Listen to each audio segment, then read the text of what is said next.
but I really want to start with, because I was very impressed by your very lengthy career, research, everything that you've done. Can you tell me how you got interested in plant medicine, all of the sciences that you've studied? Well, there is a long story related to it. First of all, I am a daughter of a dentist. My mother was a dentist, and she wanted very much for me to go to dentistry.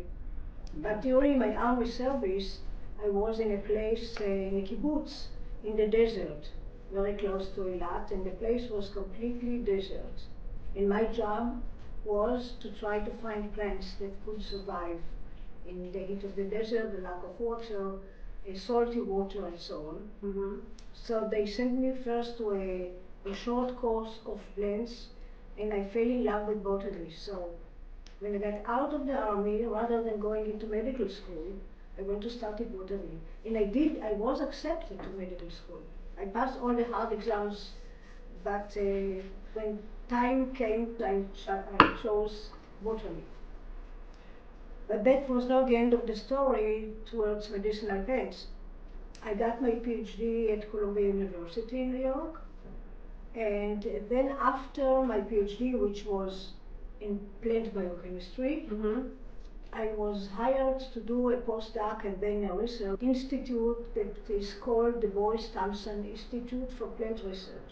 It is a private institute. Now it moved to Cornell. It's not in Yonkers anymore. And there I worked in plant protection, studying the biochemistry of a disease. But on the side, used to go to the Bronx Botanical Garden, and there was an old botanist who gave a course on medicinal plants. And I fell in love with the whole subject. Nobody knew about these things anymore.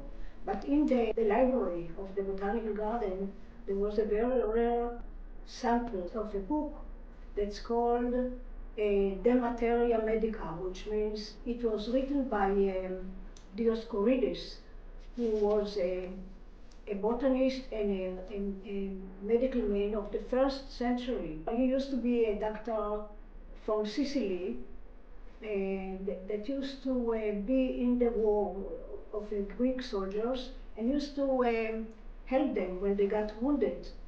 And after that, or during the time, he wrote a book that included about 600 plants. And he wrote about the value of them as medicinal plants on the level of the first century. Wow. Including paintings. And the paintings were done by what we call anonymous. In other words, we don't know who was the painter. And in the library, they had one copy from 500 AD, and there was another copy of it in the Vienna library. And the book is fascinating. I have a copy of this book here, a facsimile, in my study. It's fascinating how many plants they know and how old was the whole knowledge. I mean, first century. The rest is history. The rest is history. I'm so lucky because this subject became my hobby. And now that I'm retired, I'm still very active because one cannot leave this subject. It's still alive. On the contrary, it's much more alive now than it was years ago.